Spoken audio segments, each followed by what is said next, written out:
A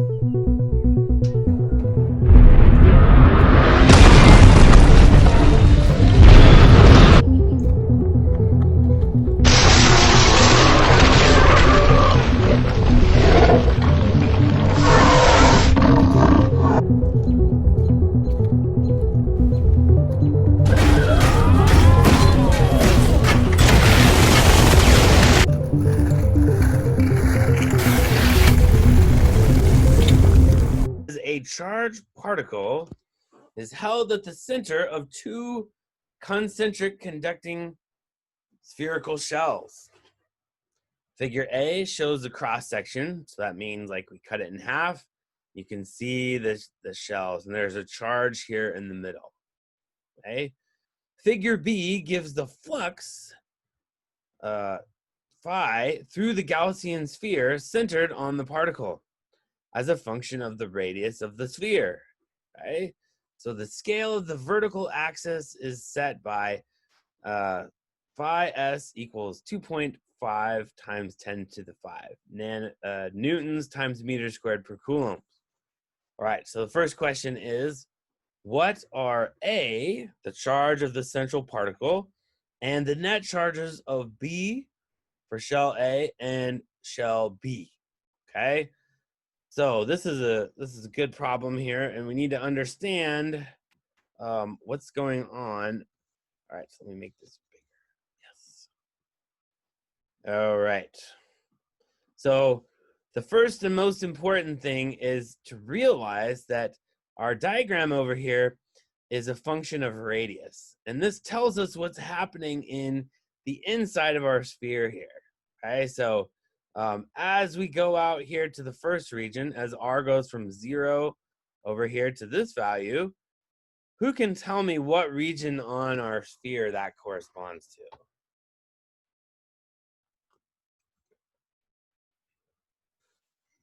You can unmute yourself and talk, or put it in the chat. You guys can still talk, right? I don't have you muted, right?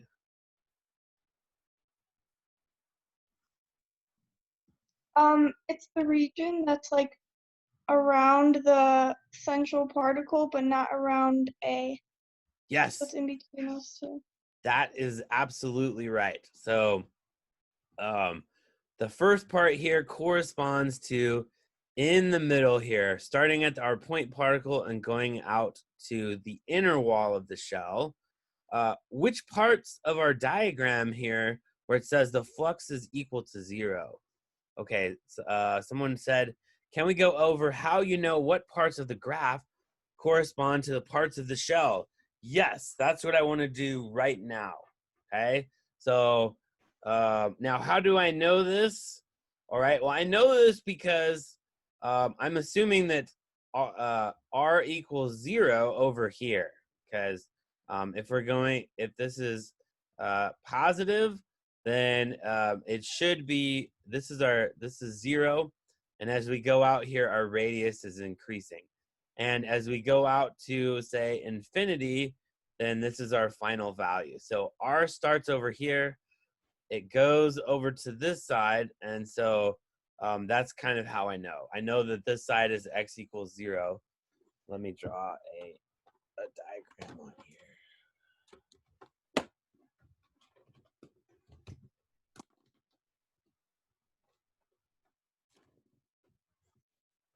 Okay, so yeah, this part over here, that is it's, well, actually it's r equals 0.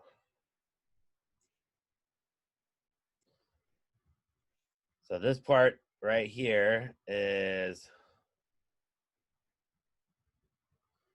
this is r equals 0, and over here as we go to this way, this is r goes to infinity. So r is getting bigger over here. Okay, so then this part of the graph, this part corresponds in this region to inside of the inner part in there. Okay, that's this first part over here. Now I see right here that my flux goes to 0. Which part is that? There's two regions where my flux goes to 0. what's this first part where my flux is 0? Which part is that? Somebody tell me. Inside the innermost shell.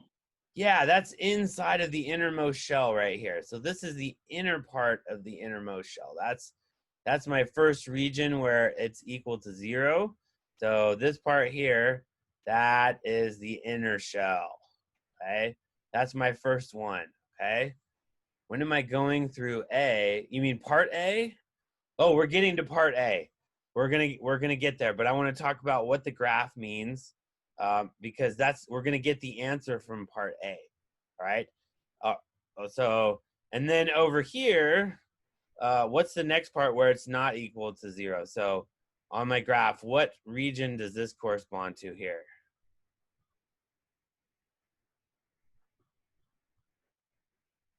Someone tell me. The region between A and B. Yeah, that's the region in here between A and B. Okay, so that's that region there, right? And then, whoops.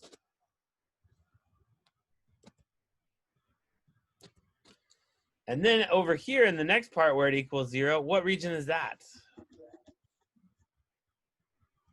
So say in here on my graph, what is that? Yeah, that's not region B because it's 0 right here. So yeah, it's inside the outer shell. Okay, so that's inside this region over here. Okay, so that's my region B. And then over here where it goes negative, what region is that? So I'll make that different color blue. So, oh no, I already used blue.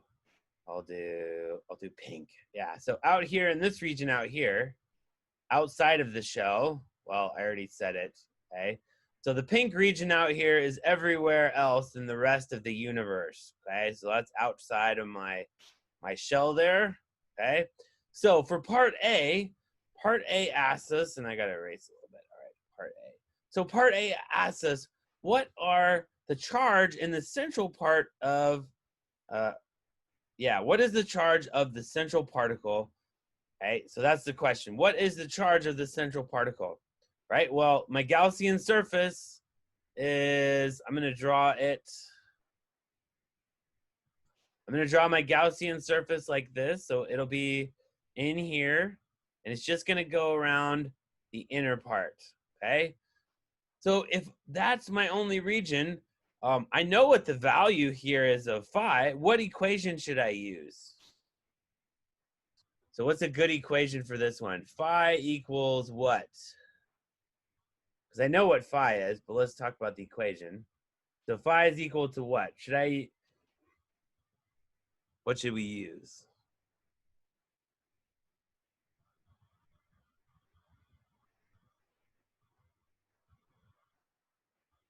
Should I go to my surface integral here and do E dot dA? Should I use that one, or is there a simpler one?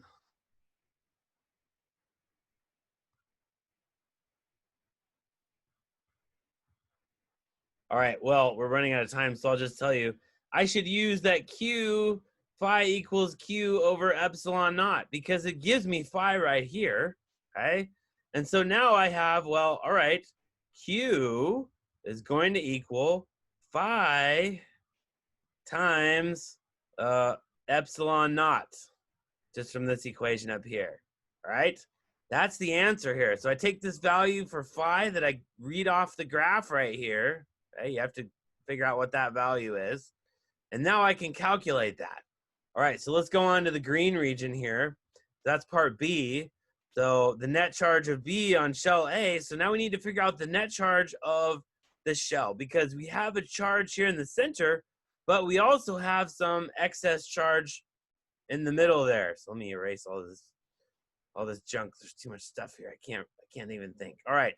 So for this problem, what this is telling us is that we have some excess charge on our shell here. Okay, there's some charge. I don't know if it's negative or positive, but we have an imbalance of charge. So our next Gaussian surface is going to be out here. Okay, that's our next one. And now for that region, we can write, so in region 2, I'll call that region 2, okay? This is going to equal the Q of my particle in the middle, which I already found in part A, plus the Q on shell A. So we'll call that shell A. And this is all divided by epsilon naught. And I know what that value is because it's right here on the graph. So now I can solve for this part here, the charge on shell A. Okay? But I use the equation for all these that psi equals Q enclosed over epsilon naught. So this is my total charge enclosed, right? And then you do that again for the outer region, okay? So you look at the graph, and for each region, it gives you the value of phi, okay? It tells you the value of phi. Now what's interesting is that in my shell, phi equals 0. So that means that the charge inside of that central region in the metal has to be 0. So what this is telling us is all of the charge sits on the surface of my inner and outer shells. There's no charge in the metal, and that's a good thing because it keeps us safe when we fly in airplanes. Well, that's all the time we have for now. I'll stay around if you have questions or you want to talk about this. If not, have a good weekend. Stay socially distanced because nobody probably wants to live with your parents again. So, all right, have a good weekend. Thank you for coming. Excuse me, Bye. I didn't see or I didn't hear, like, maybe you said this at the beginning of one of the other classes this week, but have our test grades been posted yet? Your test grade so far is on Wiley, but I am going to add the partial credit in hopefully by Monday. So on Monday, I will post your updated grades and I will put that in Blackboard. So On I'm going to do Blackboard? that this weekend. So I have not added in your partial credit yet. Okay, thank you. Thanks. Have a good one. Good weekend.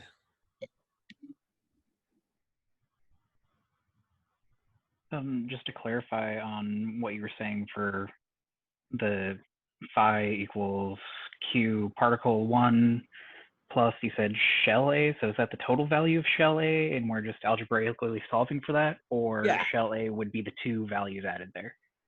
It's just the total charge on shell A because shell A has some extra charge on it. So in this problem, it would be like you had this middle charge, but then you also add a little bit of extra charge to that inner shell. And so we want the total net charge on that inner shell.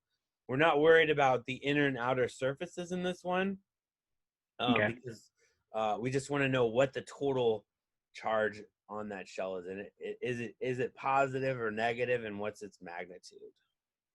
Okay, so that second value would just be what is on the outside of the shell there. The outside and the inside. It's the whole. It is outside and inside? Yeah, if you add up all the positive and negative charges, that's going to be the total charge that's on that shell. Okay. I think I've got it. Okay. Yeah. Thank you. No problem. Thanks.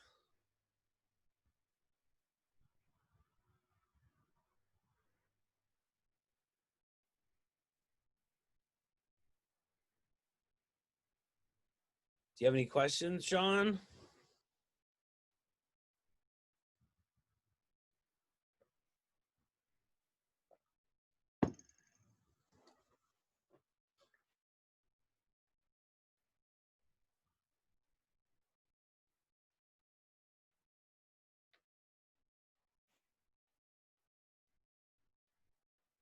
All right. Well, if you don't have any questions, then if you think of something, email me. But if not, then have a good weekend.